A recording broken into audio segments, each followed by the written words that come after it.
हर दिन प्लास्टिक से भरे हुए 2000 गार्बेज ट्रक दुनिया भर के ओशंस, रिवर्स, झीलों और नदियों में फेंक दिए जाते हैं। जिस तरह से प्लास्टिक हमारे एनवायरनमेंट को दूषित कर रहा है, ये वाइल्ड लाइफ, एक्वेटिक क्रीचर्स और ह्यूमन पॉपुलेशन के लिए खतरा बन चुका है। फिर चाहे वो जानवरों में खाना समझ के खा लिया गया हो, या कई फ्लड्स का कारण बन गया हो, या फिर किसी अच्छी खासी जगह को डंपिंग ग्राउंड के रूप में बना दिया गया हो। प्लास्टिक पोल्यूशन हर जगह दिखाई देता है। इसके अलावा प्लास्टिक प्रोडक्ट्स जैसे प्लास्टिक के बॉटल्स, चाकू और दूसरे प्रोडक्ट्स केमिकल्स रिलीज करते हैं जो हमारे शरीर में प्रवेश करके कैंसर जैसी बीमारियों का कारण बनते हैं। करीबन 46% प्लास्टिक वेस्ट लैंडफिल्स में भर दिया जाता है, जिसमें से 22% कूड़ा बन जाता है। अन्य सामग्रियों के विपरीत प्लास्टिक बायोडिग्रेडेबल नहीं होता और इसे नष्ट होने में 1000 साल तक का समय लग जाता है, जिसके कारण ये पर्यावरण में जमा होकर प्रदूषण की वजह बनता है। ये मिट्टी को नुकसान पहुंचाता है, समुद्री जीवों को तकलीफ पहुंचाता है, ग्राउंड वाटर को जहरीला बनाता है और स्वास्थ्य पर भी बुरा प्रभाव डालता है। पिछले 30 सालों में प्लास्टिक की खपत चौगुनी हो गई है और अगले 30 में 3 गुना होने की उम्मीद है। और अब तक उत्पादित टोटल प्लास्टिक में से 10% से भी कम रिसाइकल किया गया है। प्लास्टिक फॉसिल फ्यूल से प्राप्त होता है और कई बड़ी ऑयल एंड गैस कंपनीज के पास केमिकल डिविजन्स होते हैं जो प्लास्टिक और प्लास्टिक कॉन्स्टिट्यूएंट्स प्रोड्यूस करते हैं। बढ़ते हुए प्लास्टिक प्रोडक्शन ने बड़े पैमाने पर प्लास्टिक वेस्ट को बढ़ा दिया है, खासकर single use plastic waste. Report के मुताबिक फॉसिल फ्यूल और दूसरे पेट्रोकेमिकल कंपनीज ने पिछले 6 दशकों में वर्जिन प्लास्टिक प्रोडक्शन को तेजी से बढ़ाने के लिए प्लास्टिक रिसाइकलिंग की झूठी बातें फैलाई हैं। ये कंपनीज जानती थी कि प्लास्टिक रिसाइकल करना इतना आसान नहीं है, क्योंकि इसमें टेक्निकल और इकोनॉमिक लिमिटेशंस हैं। इसके बावजूद उन्होंने प्लास्टिक प्रोडक्शन में वृद्धि जारी रखी और कस्टमर्स, रेगुलेटर्स और पॉलिसी मेकर्स को धोखा देते रहे। 1950 के दशक में पेट्रोकेमिकल कंपनीज ने ये अंदाजा लगा लिया था कि अगर प्लास्टिक की मांग को बढ़ाना है तो सिंगल यूज या डिस्पोजेबल प्लास्टिक का उपयोग किया जाना चाहिए, क्योंकि इसे दोबारा नहीं यूज किया जा सकता और एक बार यूज करने के बाद इसे बार बार खरीदने और प्रोड्यूस करने की जरूरत पड़ेगी। 1956 में सोसाइटी ऑफ प्लास्टिक्स इंडस्ट्री के नेशनल कॉन्फ्रेंस के बाद डिस्पोजेबल्स का प्रोडक्शन तुरंत शुरू कर दिया गया। इंडस्ट्री के सिंगल यूज प्लास्टिक्स और डिस्पोजेबल्स इंट्रोड्यूस करने के परिणाम सामने आए और 1970 के दशक की शुरुआत से प्लास्टिक सॉलिड वेस्ट क्राइसिस के कारण के रूप में सामने आया। इस पर एसपीआई अधिकारियों ने ये तर्क दिया कि प्लास्टिक लैंडफिलिंग के लिए एक आइडियल मटेरियल है, क्योंकि ये बायोडिग्रेड नहीं हो सकते और इन्हें इंसिनरेटर्स में जलाया जा सकता है। लेकिन 1980s में जब म्युनिसिपैलिटीज ने प्लास्टिक बैग्स पर बैन लगाने पर विचार किया, तो इंडस्ट्री ने एक नए समाधान के रूप में रिसाइकलिंग का सोल्यूशन सामने लाया, ये जानते हुए भी कि ये टेक्निकली और इकोनॉमिकली ठीक नहीं है। इसके चलते नए प्लास्टिक रिसाइकलिंग सेंटर्स बनाए गए, जिनमें से कई 5 साल से भी कम समय में बंद हो गए। फिर 1988 में ट्रेड ग्रुप्स ने chasing arrows recyclable plastic symbol को लॉन्च करके पैकेजिंग पर इसका यूज करना शुरू कर दिया। इसके साथ कंज्यूमर्स उन पर विश्वास कर सके, इसके लिए उन्होंने एक लेबलिंग सिस्टम को इम्प्लीमेंट किया, जिसे रेजिन आइडेंटिफिकेशन कोड्स कहा जाता है। 1990 के दशक में एक इंडस्ट्री ग्रुप ने लेडीज होम जर्नल में ये एड चलाया, a bottle can come back as a bottle over and over again. Report के अनुसार पिछले कई सालों में इंडस्ट्री लॉबिंग ग्रुप ने केमिकल रिसाइकलिंग को बढ़ावा दिया है, जो प्लास्टिक पॉलीमर्स को छोटे मॉलिक्यूल्स में ब्रेक कर देता है ताकि नए प्लास्टिक्स और दूसरे प्रोडक्ट्स बना सके। लेकिन ये प्रक्रिया पॉल्यूशन क्रिएट करती है और प्लास्टिक रिसाइकलिंग की तुलना में ज्यादा एनर्जी इंटेंसिव होती है। 2019 में ऑयल इंडस्ट्री ने एक कैंपेन लॉन्च किया जिसका नाम था the alliance to end plastic waste, जिसने प्लास्टिक ऑल्टरनेटिव्स को ढूंढने और प्लास्टिक प्रोडक्शन पर सीमा लगाने के बजाय रिसाइकलिंग को ज्यादा बढ़ावा दिया। इससे प्लास्टिक वेस्ट का सारा ब्लेम प्रोड्यूसर से हटाकर कंज्यूमर्स पर डाल दिया गया।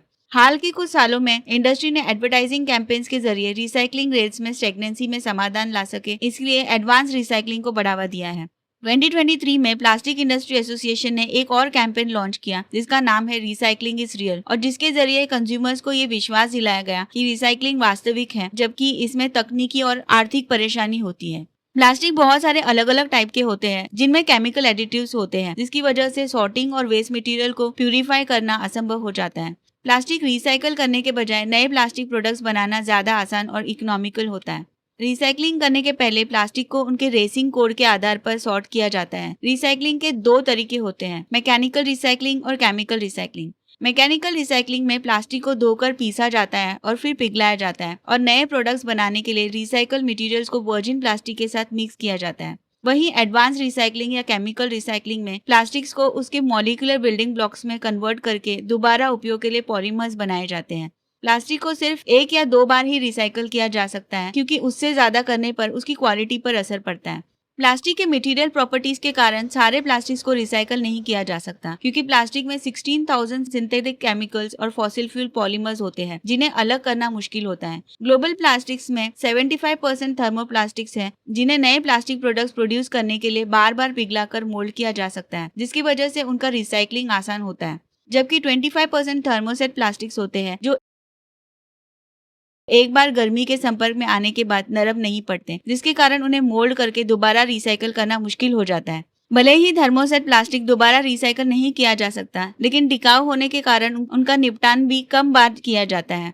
जबकि थर्मोप्लास्टिक्स माइक्रोप्लास्टिक्स के रूप में वाटर कंटामिनेशन के द्वारा पोल्यूशन का कारण बनता है। इसके अलावा इनके इंसिनरेशन या भस्मीकरण से एयर क्वालिटी पर असर पड़ता है। अलग अलग रेसिन कोड वाले प्लास्टिक्स को भी रिसाइकल करना मुश्किल होता है, क्योंकि एक ही नंबर के रेसिन कोड होने के बावजूद उनमें भी अलग अलग केमिकल होते हैं जिन्हें एक साथ रिसाइकल नहीं किया जा सकता।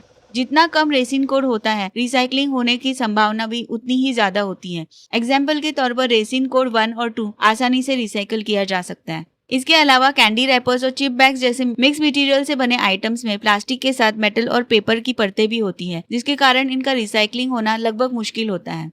प्लास्टिक रिसाइकलिंग वाटरवेज को माइक्रोप्लास्टिक के कणों के द्वारा पॉल्यूट करते हैं और रिसाइकल प्लास्टिक प्रोडक्ट्स को कंटामिनेट करते हैं। रिसाइकलिंग फैसिलिटीज वाटरवेज में बड़ी मात्रा में माइक्रोप्लास्टिक छोड़ती हैं। प्लास्टिक के ये छोटे टुकड़े ग्राउंड वाटर, इरिगेशन वाटर और पीने के पानी को कंटामिनेट करते हैं, जो खाने, पानी और हवा के जरिए हमारे स्वास्थ्य को नुकसान पहुंचाते हैं। ज्यादातर प्लास्टिक फैसिलिटीज रिसाइकलिंग के दौरान प्लास्टिक को जलाती है, जिससे हानिकारक एयर पोल्यूशन, जहरीले ऐश और कंटामिनेटेड ऑयल पैदा होती है। इसके अलावा स्टडीज बताती है कि रिसाइकल प्लास्टिक्स जैसे बच्चों के खिलौने, फूड कंटेनर्स और वाटर बॉटल्स में टॉक्सिक केमिकल्स पाए जाते हैं। ये केमिकल्स कैंसर के रिस्क को बढ़ाते हैं और साथ ही दूसरे हेल्थ प्रॉब्लम्स भी क्रिएट करते हैं। रिसाइकलिंग के द्वारा अगर प्लास्टिक के साथ तेल या खाने के कुछ अवशेष रह गए तो उन प्लास्टिक को रिसाइकल नहीं किया जा सकता। सिर्फ साफ और अच्छे क्वालिटी के प्लास्टिक ही रिसाइकल किए जा सकते हैं। कुछ कंपनीज क्लीनिंग का काम करती है, लेकिन इनमें से ज्यादातर प्लास्टिक को बेकार समझकर या तो लैंडफिल्स में फेंक दिया जाता है या फिर जला दिया जाता है।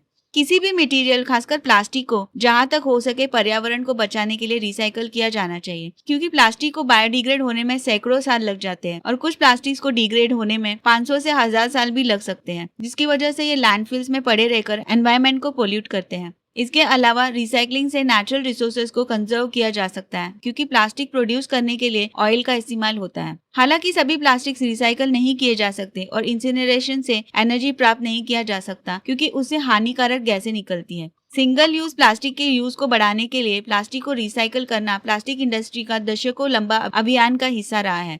हालांकि प्लास्टिक को रिसाइकल करने से लो क्वालिटी के प्लास्टिक बनते हैं, जो या तो लैंडफिल्स में चला जाता है या फिर जला दिया जाता है। प्लास्टिक के संकट से निपटने के लिए हमें जितना हो सके प्लास्टिक का इस्तेमाल कम करना चाहिए। इसी के साथ विदा लेते हैं, फिर मिलते हैं अगले वीडियो में।